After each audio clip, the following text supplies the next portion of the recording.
Hello, everyone. Welcome to Mark Stay's Creative Differences, a monthly live stream where I talk to writer chums about the little things that make a big difference to their craft and careers in the hope that we can give readers some insight to their process and writers and other creative folk some practical advice that they can actually use. I'm Mark Stay, author, screenwriter, and podcaster. And if you're joining us live, feel free to leave questions in the comments and take part in the conversation. And a big thank you, as always, to Dom Curry for his epic jingle. This one has an historical feel and hysterical. Anyway, let's listen to it again.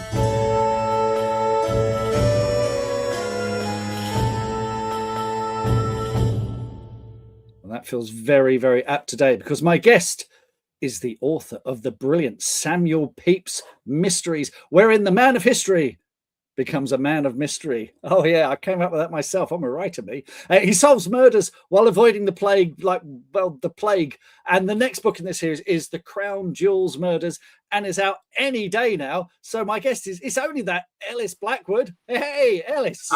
Welcome Hello to the there. Creative Differences podcast. How are you, sir? I'm very well, thank you. That was a marvellous jingle, perfectly 17th century. It's terrific, isn't it? It's really, really good. So let's talk about your amazing books first. So that first one in the series, latest one in the series, rather, Crown Jewels Murders, coming out 31st of January.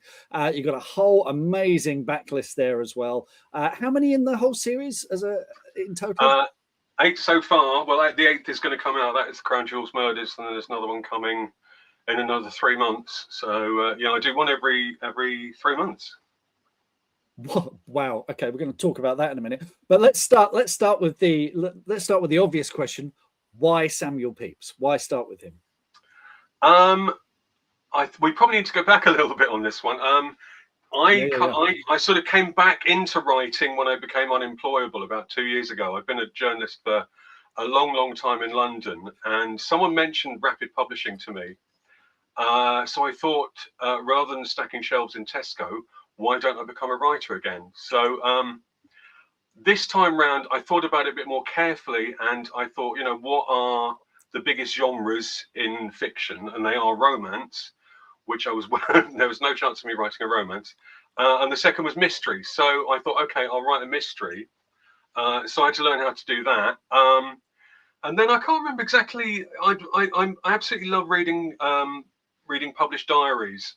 One of them, obviously the most famous one, is Samuel Pepys's diaries. So I read those, which take a little bit getting into. That whole sort of Old English method of speech is pretty weird. But they are pretty captivating. And so when I thought about mysteries, I don't know, it just popped into my head. What about the Samuel Pepys Mysteries? And it kind of gave it, rather than like, I've got some detectives no one's heard of, I've got Samuel Pepys. It's a hook. And I thought, everyone must know Samuel Pepys. They don't. And it also gives you a sort of beautiful historical backdrop. So, when I came up with the idea, it made perfect sense. And in many ways it has worked, and in other ways it's been quite difficult, which I'm sure we can get into. But that was why it was just kind of a historical hook, and I'd come across his diaries. So had you read his diaries before and knew all about them, or did you think, okay, Pepys is big box office, or people know him, I need to revise all this stuff? No, I'd read them before, like alongside sort of Michael Palin and Kenneth Williams and David Sedaris. No, I just thought he would be a great hook. My initial idea when I thought Samuel Pepys Mysteries was to use all characters, real characters from the diaries. And I started researching it, and it soon became very quickly apparent that was insanity, because it's bad enough researching one historical character and getting him right, let alone doing sort of 20 per book. So that's how I came up with the fictional inquisitors, his kind of investigators who he sends out. That brings me to an interesting sort of point, which is whenever you're writing historical fiction, you've got to balance historical accuracy and story. So which of those is more important to you, or what's the balance? 60-40, 80-20? How does it work for you? It's a tricky one, that one. I mean, you're pretty stuffed if you get either of them pretty wrong. I mean, there's certainly, you know, I see some reviews where someone like recently said more or less no anachronism, so he was obviously really intent upon me not making a single error. And other people, I think, are just more interested in the story. I mean, I take my historical accuracy incredibly seriously. I'm pretty anal about the whole thing, but that doesn't mean I don't make mistakes, particularly in the early days when I was learning it all, because I knew next to nothing about the 17th century when I started writing these books. The learning curve was staggering. What was the biggest surprise for you? The weirdest thing was, I remember when I wrote a little novelette to get into the whole thing that I give away to get my newsletter, and that was the first time I dipped into 17th century London. And I remember sort of come to a door, and I think, Chris, what's inside? I've got no idea what it looks like. So pretty much everything was a surprise, really. It took at least sort of 4 or 5 books before I was comfortable with what to expect on a London street. So prior to that, every single book, every 10 words, I was Googling something, it was pretty painful. But because I took it so seriously, I think I got there in the end. But it was just a much harder slog to start with. And you talked about the fast release kind of thing, which is you know, a lot of self-published or a lot of indie authors do. Did you have a bunch of them racked up before publication of the first book, ready to go? I did. I can't remember. It's only a couple of years ago, but I kind of forget it. But it was such a frantic period. I certainly had finished. I think I'd finished the first 2, and was writing the third. I did them like a month apart, and I'd read various things. I mean, I took my research on it very seriously. You know, how you should do this. I bought a book on rapid release, and I still don't think I got it right. And you know, one of the heartbreaking things I remember. So I've written 2.5 books, and I press send publish on the first one, and nothing happened. No one cared. It was all a bit weird. So I'm not sure I got my tactics right. It's supposed to up your Amazon algorithm and that sort of thing if you publish within 30 days. I'm not sure it did. But you know, it got me started. Yeah, I mean, we hear these things and all these so-called gurus selling very expensive courses to draw you into this stuff, but no one but Amazon actually knows. Anything else is just kind of guesswork, really. And they change it all the time. I know from dealing with them back when I was at Orion. They realize when people have twigged something and decide, oh, we're not going to do that anymore. We're going to do something completely different. So I think, you know, the idea that you can somehow game the system. Maybe people have done it in the past, but I don't know if it can be done now. But I think certainly for the genre you're writing in, though, that rapid release thing, and just having an instant series, because that's the thing I noticed going out with my books. When I had 1 or 2, people were interested. As soon as I got 3 is the magic number. 3 people are going, I love a good series. I'll take them all. And of course, you're making more money per sale. Was that the experience for you once you were a few into the series? Yeah. My read through from book 1 to book sort of 7 or 8 is pretty impressive. I was quite surprised and heartened. Yeah, I mean, obviously, provided you're writing a book that people want to read, the more of them you've got, the better, really. You know, although I set myself quite a mammoth task of releasing one every 3 months, it is. I remember when I first, because we'll talk about Plotter in a bit, I know, but there's a window on Plotter where you can see all your covers lined up. And I remember looking at the first one, my first little novelette, thinking one day these blank windows will be full of books. I ideally wish I could just fast forward to that period. But here we are. I mean, we haven't fast forwarded, but we are in that period. You know, I can see all these books in front of me. It's quite gratifying. That's fantastic. Now, you're several books into a series. What are the biggest lessons you've learned about writing a series? And is there anything you'd want to go back and change? Tricky one, this one. I mean, I started this series. Well, I started Samuel Pepys Mysteries without really knowing how much of a series it would be. It could have been just 3 books. It could have been more. I mean, I just kind of kept writing them in the end. I think it's weird. I didn't set up a series arc whatsoever. I didn't kind of write biographies for my characters. I didn't really plan very much at all.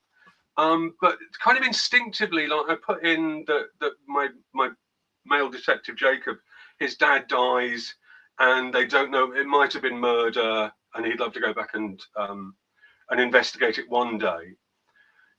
I guess just because I thought that might come in handy, but as it turns out, it's really handy because I've now set up my series arc without really realizing. So, I mean, spoilers, I'm going to start a new series fairly soon.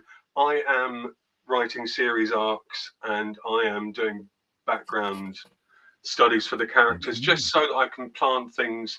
I've got away with it with Samuel Pepys Mysteries. I put in enough just by pure chance that I can sort of feed things into things.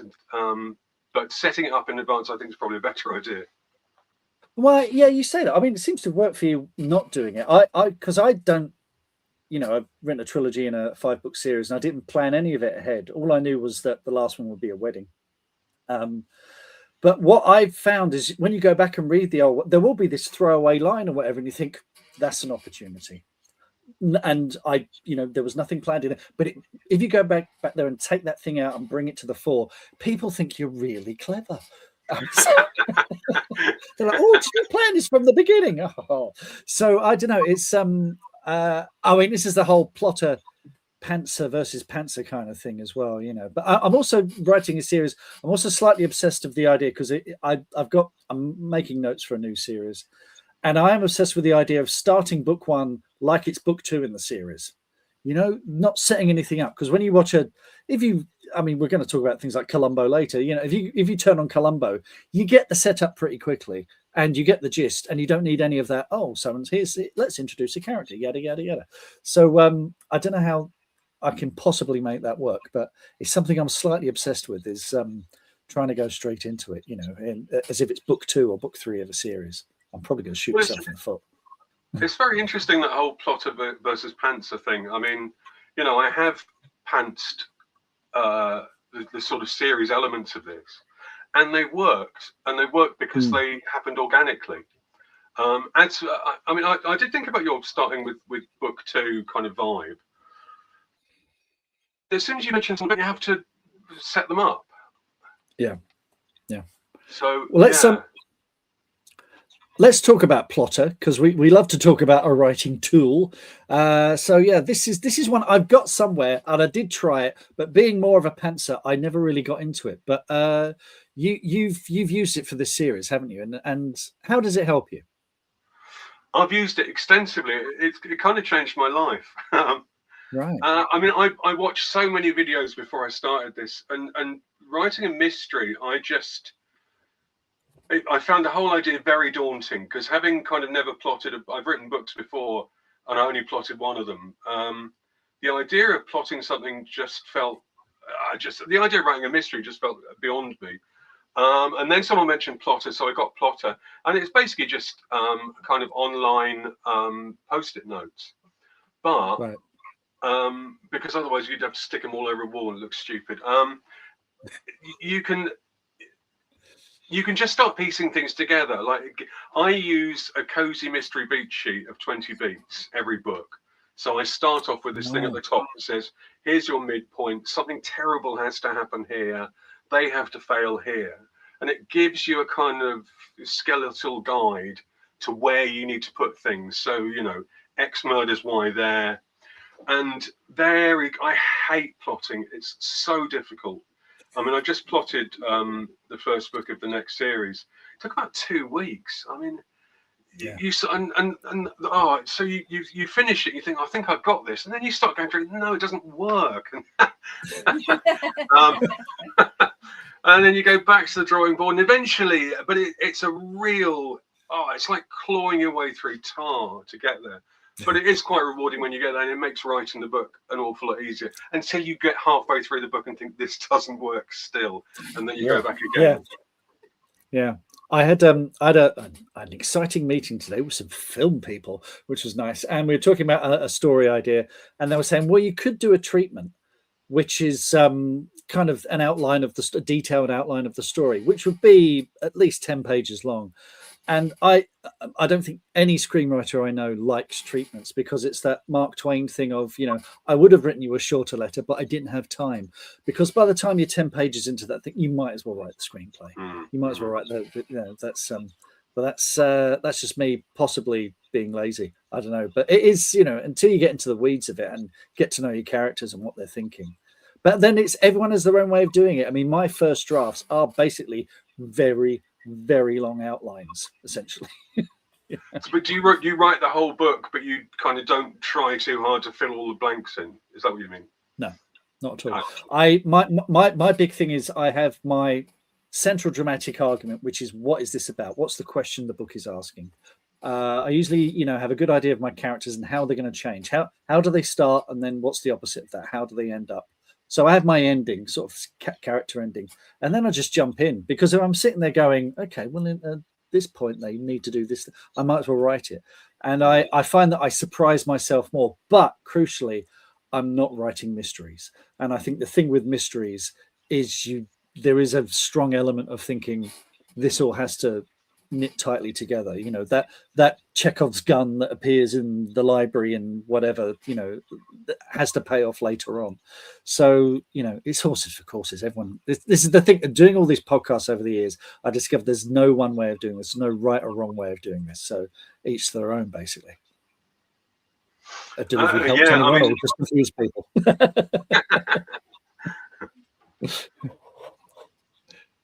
Well, let's move on, because the other thing is, I love your cover art. Your cover art is just incredible. And am I right in thinking that your cover designer is also your editor?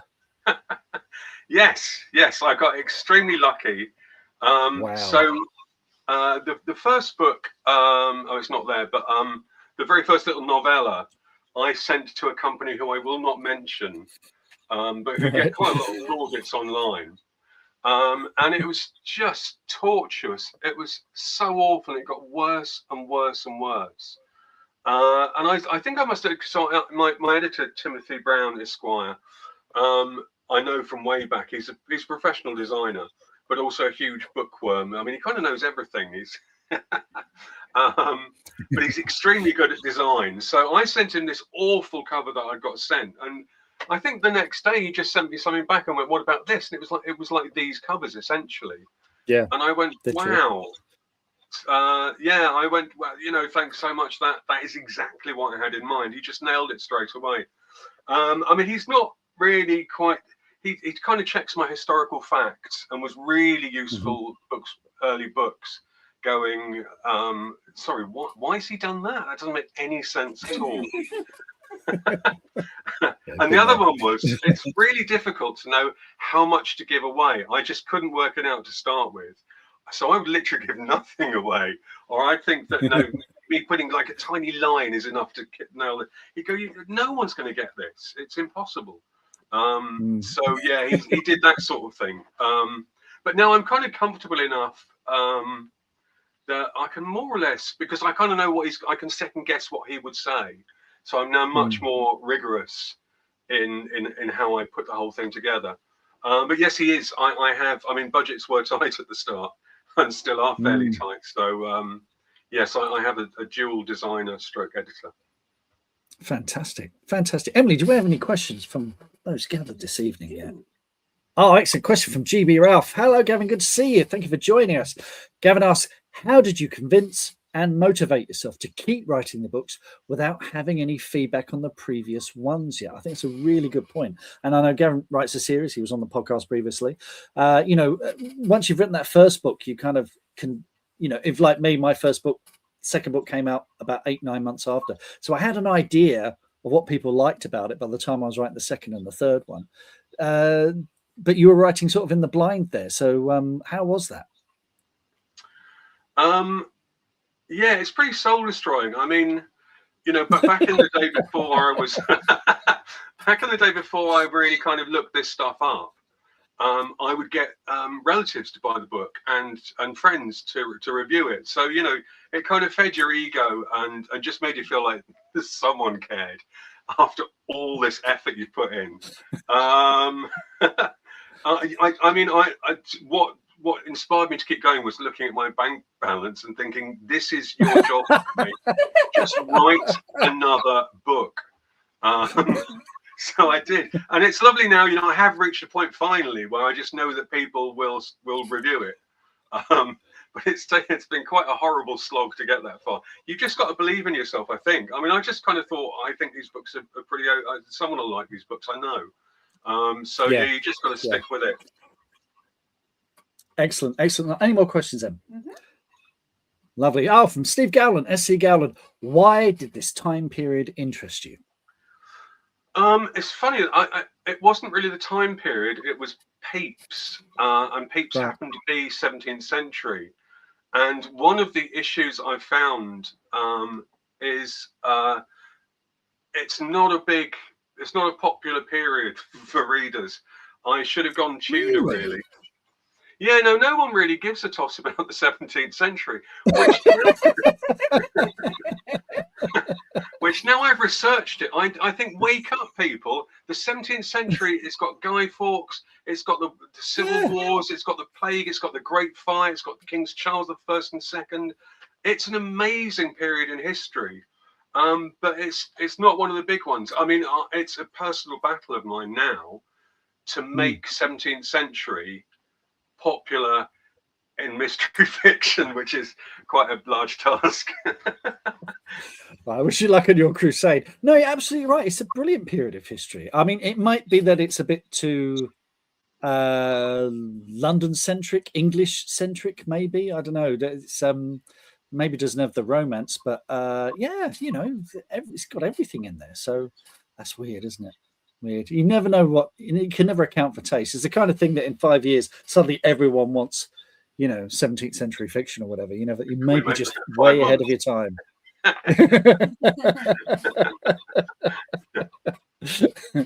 Right, I think that's it for questions at the moment, because I think it's time we told people the truth.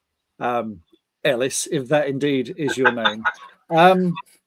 Because well, your real name is Nick Griffiths, and there's 18 years ago, I can't believe this, you published a wonderful book called Dalek, I Loved You, which was about your love affair with Doctor Who, and you know, and watching it behind the sofa and all that kind of thing. And then this was published by Victor Gollancz at Orion, where I was working. And because I'd just got a MacBook, my first MacBook, I think, which had iMovie on it. And I'd started doing little filmed interviews with some of our authors. And someone said, oh, you'll love this book. And I did love this book. Let's get Nick on and do an interview. So you reminded me the other day that on YouTube, and we're not going to play it, because you know, no, but I do have some screen grabs where we did an interview with you wearing that's an is that an Auton? That's one of the robots of death. Robots of death. Forgive me, Whovians, and me as a Cyberman doing an interview. And once the show's done, I'll put a link in the show notes so you can check this out. But this was 18 years ago. I watched it again today. It looks like it's filmed on a Fisher-Price digital camera, but it's really. I thought it was really funny. Actually, it's really good. What are your memories of that and this book? Well, it's tricky because, you know, the kind of I watched the video myself a couple of days ago. I cannot believe it was 18 years ago, and it is still very funny. You know, there's lots of quite good unscripted comedy in there. My memory of the book was just, it was kind of, I was being published by a major publisher. It was an incredibly exciting time for me. And, you know, when you pop up to Walthamstow and take a video interviewing me in a robot of death mask, I thought, oh, wow, I've done it. That's me done for life. So how was it received by, because Whovians can be quite picky about their takes on Doctor Who. How was it received by the great Whovian fan base? Let's call it Marmite. Right. That's a good thing. My favorite review was this guy who said, promise me you will never read this book a complete work blank blank banker. Yeah, I mean, some people absolutely loved it, and some people absolutely hated it. And there was an awful lot of people going, "He's not even a Doctor Who fan." I mean, obviously I'm a Doctor Who fan. I bought a bloody Cyberman doll for 90 quid.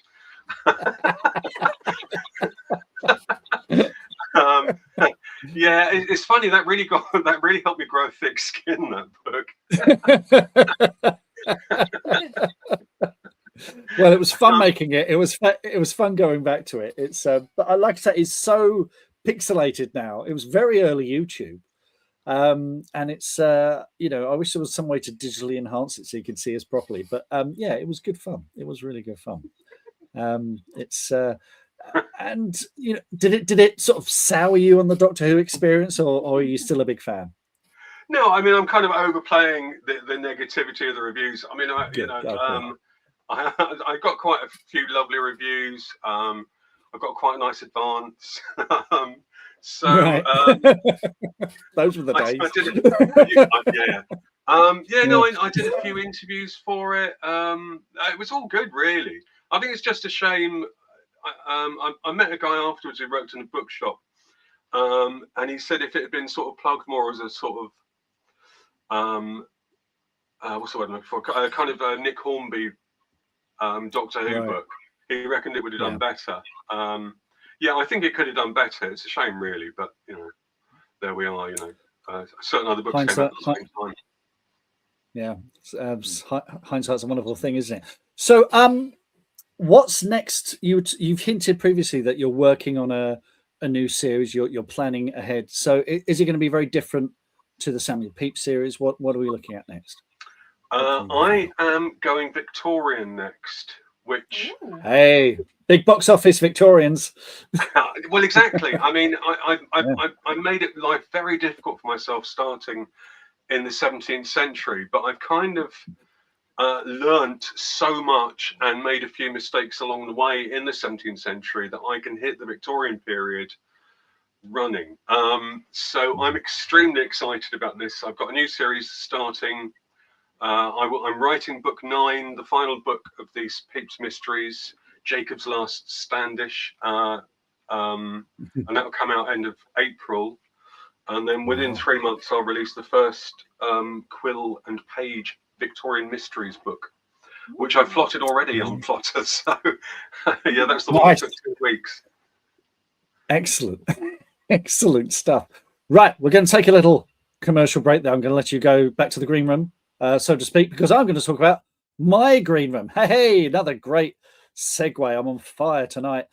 So yes, twice a month, I run live sessions on Zoom where you writers, you can ask me questions about the craft of writing, your work in progress, the business of publishing. The sessions are fun, informal, chatty. You can send me questions in advance. They're recorded live and saved on Ko-fi for exclusive access to Green Room supporters. So you'll see a link to Green Room scrolling along the bottom there. And there's one of those fancy schmancy QR codes as well. You can zap on that if you're watching it on a screen and do what you need to do. So yes, I'm running this via Ko-fi. You can join by clicking on the Green Room membership tier for just £20 a month. There's no long-term commitment.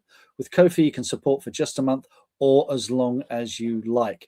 My goal is to be able to give supporters advice so it can make a real difference to their writing and their career. Because the way I see it, having worked in this industry for over 30 years, I've made every mistake, so you don't have to. The next Green Room session is on Wednesday, the 28th of January. And it's one of our 200-word workshop sessions where you send me in 200 words of your work in progress and we all have a conversation about it. And it's all very positive. Don't worry, we don't come down hard on anyone. It's all very, supporting each other. And this month, it's usually themed.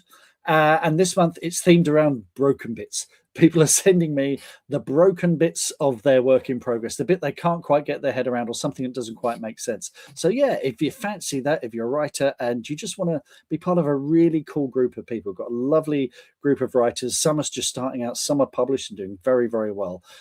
So yeah, do come along and join us. And hey, look, I've got books and you can buy them. I've got the Witches of Woodville series there, and I've got the End of Magic trilogy. And the End of Magic trilogy finally complete with the End of Gods there. And a huge thank you to everyone who pre-ordered the End of Gods and people who've read it and left great comments and reviews online. I really, really appreciate it. It's been an epic, properly epic journey going along the way with these. So yeah, thank you so much to everyone who's bought or read or reviewed the books or shared the word or spread the good word. I really, really appreciate it. Right, back to our special guest, Ellis Blackwood. And yeah, let's get on to our regular questions. So, Ellis, what small thing has made a big difference to your creative process? I think sort of treating this, because previously when I wrote books, they were kind of an adjunct to my career as a journalist. Then I had a sort of break where I, for some reason, ran a shop, which was awful, and I was terrible at it. And then I came back to writing, and I treated it like a career. So suddenly I became very, very serious about it. I did an awful lot of research. I mean, there's so many little things that feed into that, but I think one of the main ones that really, really helped me, perhaps not so much for the writing part, but for all the other stuff around it, the marketing and that sort of thing, was joining a couple of Facebook groups, 20 books to 50K, and the self-published support group. So yeah, I was all over those in the first year or so of writing the Pepys Mysteries, because there was always someone asking a question, and I think, oh, I never even thought of that. And you can post questions as well, and I did that an awful lot. It's just extremely helpful. I mean, writing is such a solitary occupation, so to feel that you've got people around who will answer questions for you and know what they're talking about, I found invaluable. So that was really useful. I couldn't agree more. Just a reminder, the green room, the green room, the green room, the green room. There we go. Can I just say your unboxing video of End of Gods was a work of genius. Everyone watching this needs to watch Mark's End of Gods unboxing video. I mean, I've done unboxing videos, and it's just my daughter holds up a phone and videos me unboxing. She's generally holding them the wrong way round, or won't press record. Yours was like something off of Star Wars. I was super impressed. Well, it helps. It helps living in a house full of very talented young people who work for free. Hey, Emily. So my daughter, her husband, my son, I mean, they all did their bit. I mean, Emily and Kai they edit the podcast, they edit these. This is the live stream, but when it goes out on YouTube, there's clips and all sorts of stuff popping up. And they just, since I did an unboxing for the Crow Folk, where Kai managed to get a Spitfire flying overhead, the shadow of a Spitfire, and it was like, wow, that is like something from a movie. So unfortunately, he did himself in there. I was like, right, if you want to marry my daughter, it's free videos for life. So. So yeah, it's thank you very much. You're very kind. I have no clue if it moves the sales needle whatsoever. That's the only thing with that. There's absolutely no correlation between the quality of the video and any chart action or anything like that. And isn't that always the but way? We enjoy making them. Yeah, exactly. You must have had fun making it. So yeah, we did absolutely. It's and my son's an actor, so there's a bit of that can go on his show reel or whatever. So we all win. Anyway, back to you, young man. Right, so next regular question: what's the thing that makes you think you're ready to start writing on a project? Well, it's funny. I had to ask you whether you start writing. Sorry, I thought it was the end. Start writing. I can't remember what I put for this. I guess I've just kind of finished the research. So Pepys was really helpful. I kind of very early on put sort of 9 or 10 titles together that elicited the idea of a good story. So Pepys works for the Navy Office. I've got to do something in the Docklands. The Plague Doctor murders. Pepys was around when the first London coffee houses opened up. I'll do the coffee house murders. So there's all that sort of thing. So like when I start to write the coffee house murders, I then research London coffee houses in the 1650s and 60s.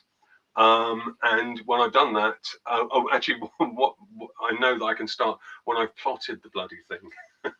Yeah, exactly. Yes, very good. Right, on to the question we did talk about before this. How do you know when you're done?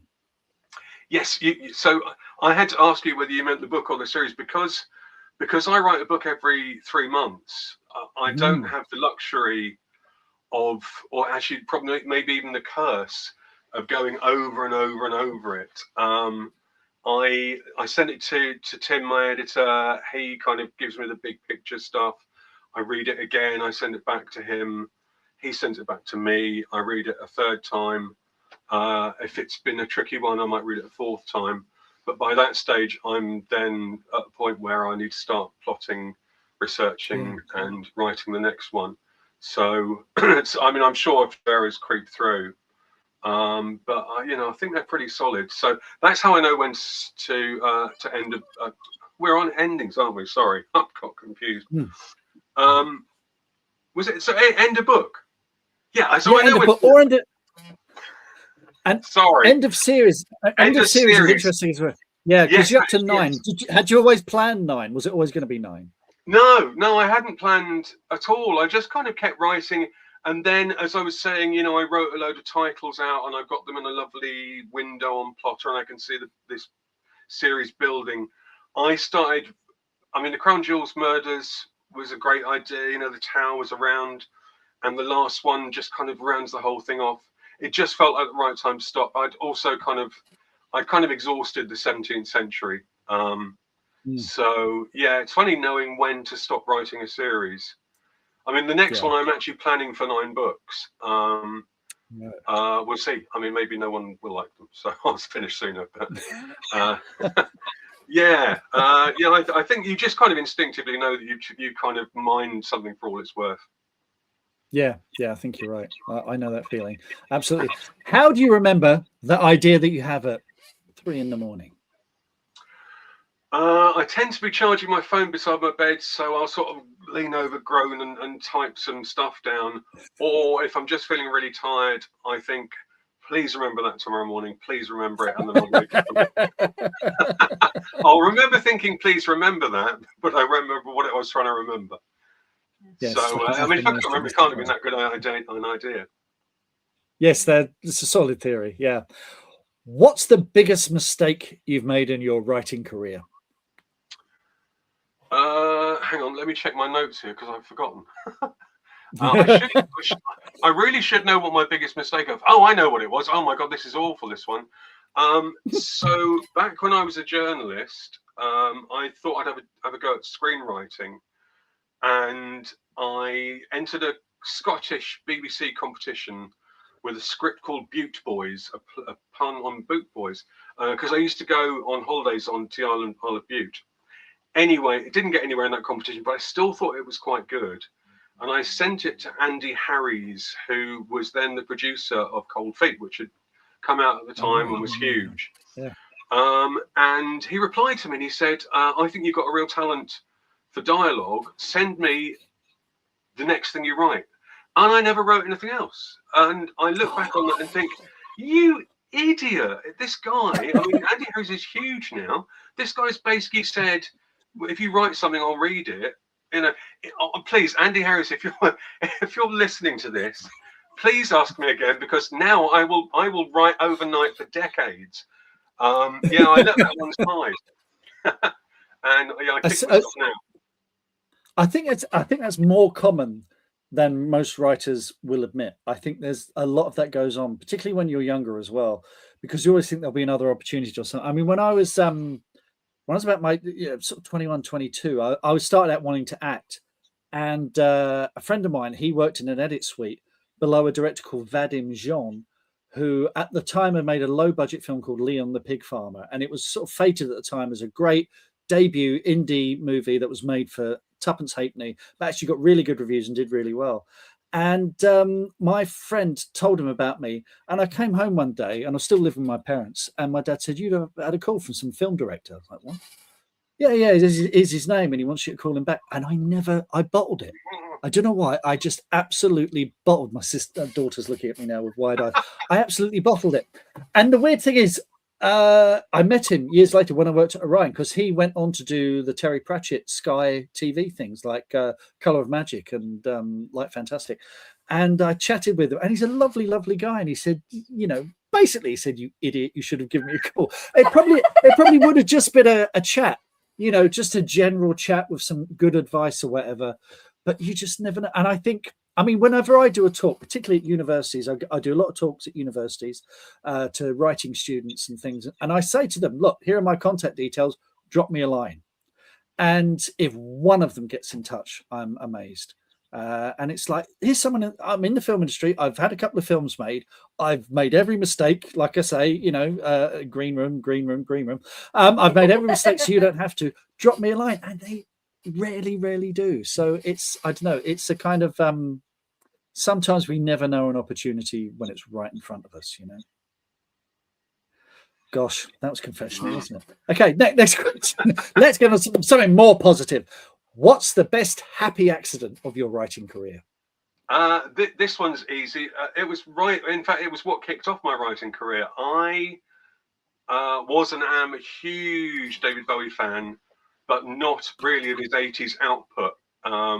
So I went to see Tin Machine. I couldn't even get anyone to go with me. That's how I bought 2 tickets and no one would go with me to the Kilburn National. And I remember going in on my own, and I just thought, this is awful. I was so disappointed. I left early, and I was clearly still angry. And I got back, and I sort of penned this review in not even on a typewriter or whatever. And I was a huge Sounds fan. There were the 3 Music Inkies, NME, Melody Maker, and Sounds. Sounds was the kind of the naff one of the 3, but I loved it to bits. So I penned a review of Tin Machine, and I sent it off to Sounds. I naively thought it might get published the next week. So I buy my Sounds, and it's not in there. And I think, well, maybe they'll hold it for the next week. Not in there. It never was in there. So I forgot about it. And then about 6 months later, I got a letter from Sean Phillips, reviews editor of Sounds magazine, saying, and I can still sort of remember the wording, woolly couple of last paragraphs, but essentially I really liked it.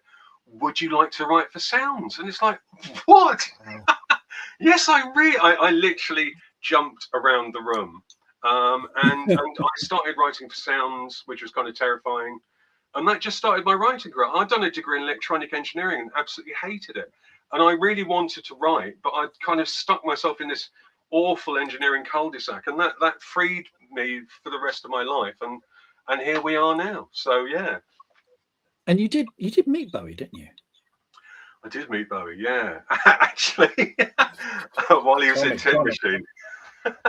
Yeah. Now, for the listeners and the viewers, we have to explain Tin Machine, because Tin Machine was at the point, it was a band that he put together. And if they were being interviewed for a magazine or a TV show, Bowie would insist that all the band be present and that everyone be asked questions, not just him. And apparently one journalist got around that by saying, so which one of you is a singer?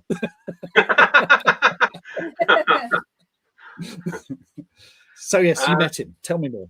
Yeah, David Bowie and Tin Machine did a Radio 1 Maida Vale session, and they sent me along. I was working for Select by that stage, and they sent me along to cover it. And I just thought, I mean, there wasn't an interview planned with that, but I just thought, I've got one chance in life, and I just badgered the press guy, who I imagine was Alan Edwards. And eventually they relented and said, yeah, provided you interview the rest of Tin Machine, you can interview David Bowie. And I just remember him coming through this door in the studios going, hello, I'm David Bowie. And it was like, oh my God. I did hold it together until the very end when I got him to sign this bit of paper, this poster kind of thing. And I said, I've got albums you never even knew you released. And he went, no, don't. Yeah, one of the most thrilling. In fact, I was so thrilled. I left the bloody signed poster behind. Signed. Oh. I know. I could cry. But yeah, I mean, I worked for Radio Times for a long time, and I met loads of my heroes. I met Tom Baker. I spoke to Sean Purple on the phone. Thank goodness Sean Phillips, Sounds Reviews editor, existed, or none of it would have happened. Amazing. The closest I ever got to Bowie was I went to see David Gilmour in 2006 at the Royal Albert Hall. Amazing concert. And they already had David Crosby on there, and it's a really, really fantastic evening.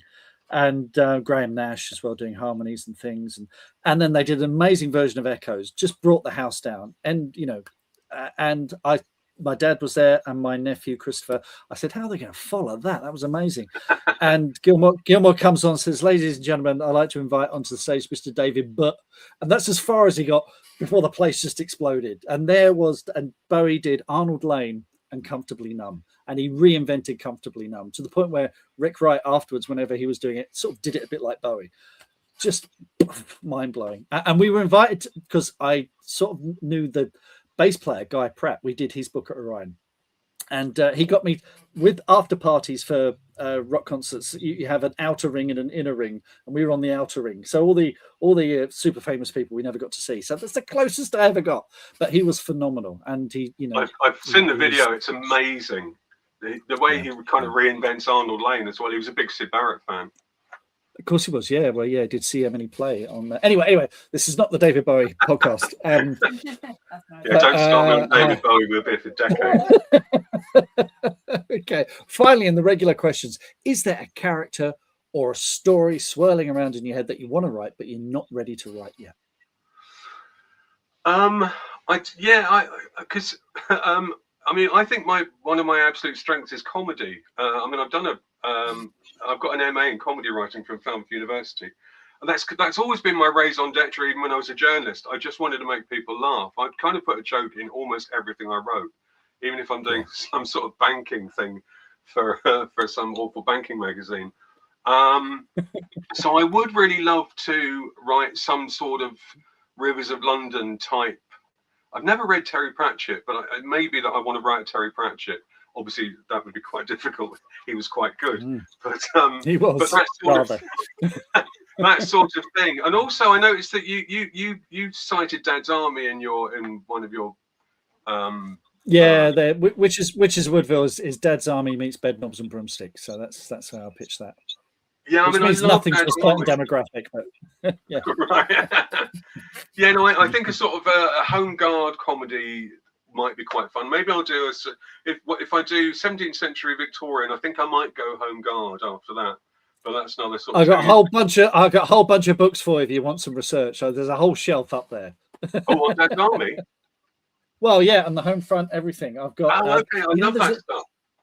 Those little Shire books you get on carousels in Waterstones and indie bookshops. The Shire books, they're about yay big. They're fantastic. They've got ones on like pillboxes. Really specific stuff. It's fantastic. Can't recommend them enough. Yeah. Emily, do we have any questions from those gathered today who've joined us live? Steve Gowland says, are there any other diaries you consider bringing to life? The series sounds great. So you're a big diary fan. I think the Michael Palin diaries, you might struggle to get the rights for those, but you never know. Well, thank you for the series. Sounds great. I've read so many diaries, I can't exactly remember all of them. Kenneth Williams' diaries were pretty dark at times. They were fantastic, yeah. But what a sort of troubled character. You don't realise, what's going on behind the scenes. I think probably my favourite diaries, although I kind of do love them all, are the David Sedaris, his first volume, Theft by Finding, because Sedaris is quite a good writer. He's not bad, is he? Yeah. Yeah, he's not bad. But also, like the first, it was a bit similar to the Michael Palin diaries. The first volume I found best because it was when they were struggling and trying to sort of make their way in life, and suddenly Sedaris gets the thing in Vanity Fair or the New Yorker or whatever it was, and everything takes off. But before that, he was really he had problems with drugs. They were incredibly poor. Absolutely fascinating. And to bring that to screen would be amazing. But I think David himself might have first dibs. But any historical diaries, anything that's in the public domain? Pepys was really in a field of his own, wasn't he? Well, no, John Evelyn, who was a character around the same time, who I think was one of the founding members of the Royal Society. But Evelyn was much more pious. I have got Evelyn's diaries, but I think I've not really tried to read them because that early modern English is quite hard to get your head around. But also, I think he's quite a turgid writer. So, so I haven't tried. I mean, I've got a very big TBR pile, and that's not on it. No, fair enough. I mean, that's the thing with Pepys as well. He was moving in kind of high society, but also with regular people. He managed to get everywhere, didn't he? Which is why his work is such a great insight to that period. So yeah, fantastic. Excellent. Okay, thanks for that, Steve. Much appreciated. Now, Ellis, Nick, what's bringing you joy at the moment? What's making you happy? This can be books, movies, TV shows, music, games, whatever makes you happy when you're not writing. Well, in fact, I had to leave Traitors to come upstairs for this interview. Oh. Yeah. Oh my God. Well, I saw a graphic recently. I think half the country is currently watching Traitors. It seemed to absolutely blow up after that Jonathan Ross, Alan Carr celebrity series. I don't know what it is. I do love this kind of ensemble thingy television. I can't remember the word I'm looking for. We love SAS Who Dares Wins. I really got into that over lockdown. And Hunted, we adore. Yeah, that stuff is like nectar to me, and I don't know why, but yeah. As soon as this finishes, I'm going to go down and watch Traitors. So I do apologise for dragging you away. Oh, no, and the thing with this series is there's a best-selling novelist in there, Harriet Tice, who, you know, Sunday Times bestseller, but not on the celebrity one, which I think, yeah. And it's I think it tells you something about the status of authors. in that she's not on the celebrity one, but she's on the, you know, the mere mortals one. So yeah, it's just weird. I've not been watching it. I know I should get into it, but I haven't got time. I'm doing stuff like this. What else is bringing you joy at the moment? Ski Sunday. As soon as Ski Sunday comes back, I am in seventh heaven. It's not that I even really like skiing. I just love anything set in snow. There's something so ultimately cozy to me about. I mean, I've been skiing myself. I'm kind of sort of okay at it until I fall over, and then I start crying and just never want to go skiing again. But the whole après ski thing, you know, the ski chalets and the glühwein and the warm glow in the windows, I absolutely adore that. I'm such a Christmas fan. So like Ski Sunday runs for I think 5 weeks, and when it ends, the Winter Olympics starts. I love the Scottish curling team.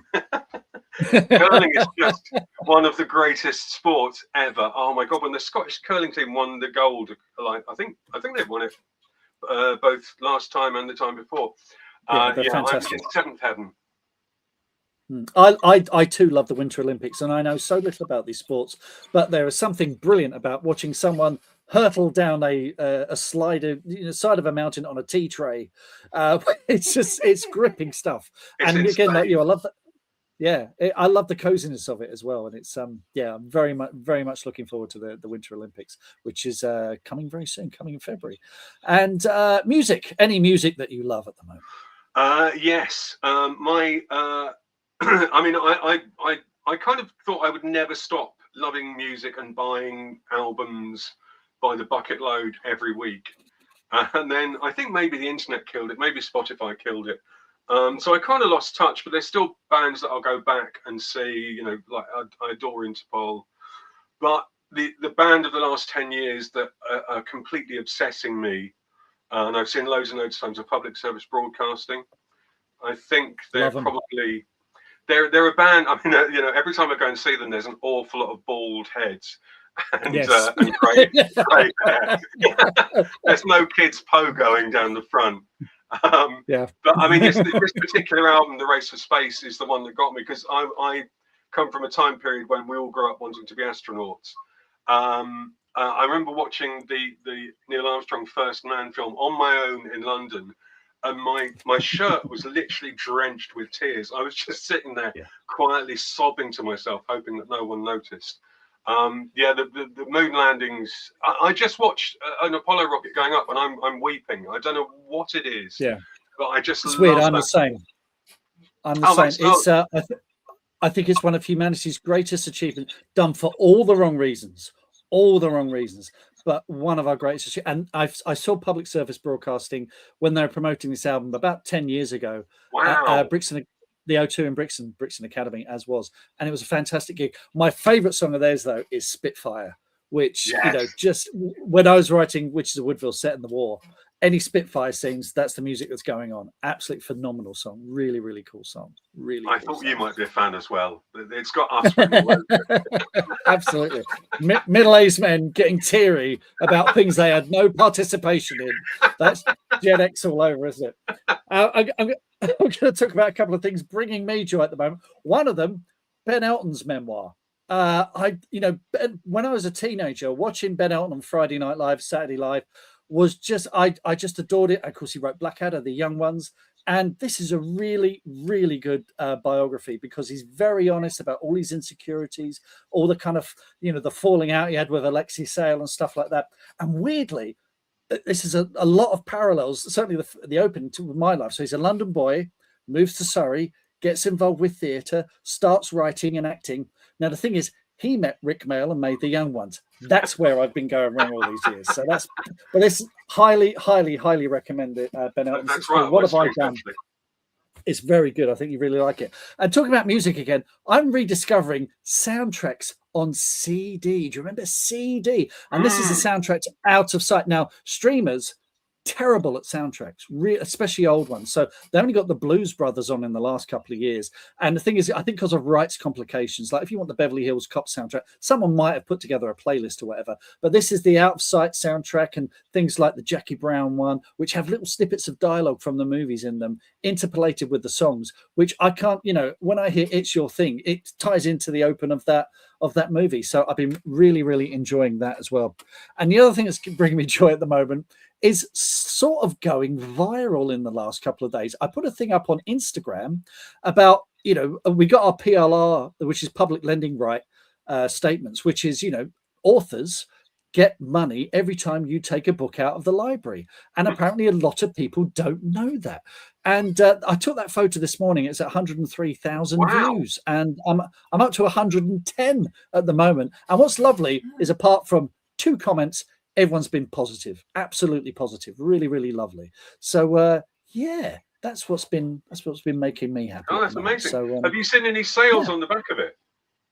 Not a single book. No, to be fair, to be fair, people are now saying, I'm going to order this for my audiobooks for my library. I'm going to go to the library more often, which is really important. And people are saying, I'm putting you in my TBR list. So, you can't, really quantify this stuff, but you never know. Yeah, that's amazing. Never know. And it's just been really, really good vibe. Just as well, just quickly too, dates for your diary. Comic-Con season is starting up again. I did 42 Comic-Cons last year. I did a whole series of blog articles about it. I'll put some links in the show notes so you can check that out. But my first one of the year is going to be at Guildford, Saturday, 31st of Jan. And if you go to my website, there's a whole bunch of links there on my dates, diary and appearances page. I'm going to be all over the place in the coming year, including going further afield to places like I'm doing Cardiff again. I'm doing Plymouth. So keep an eye out for that.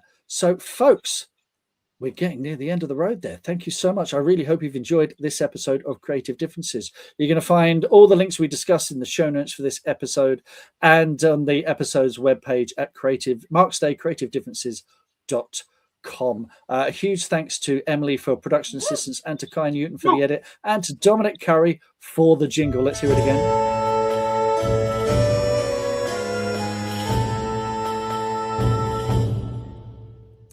And my next guest, and I've forgotten to do a graphic for this, so Kai, in the edit, I'll have to drop this in. My next guest is going to be Jeremy Zahl, who is a amazing science fiction author from Down Under. And that's going to be Tuesday, 17th of February. You're definitely going to join us for that. And we're back on track. We're going to be doing one a month for the next year. I'm basically booked up for 10 months of the year already.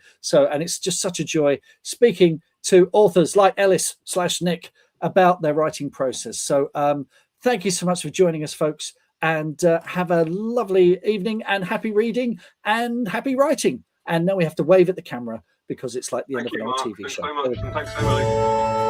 Thank you, guys.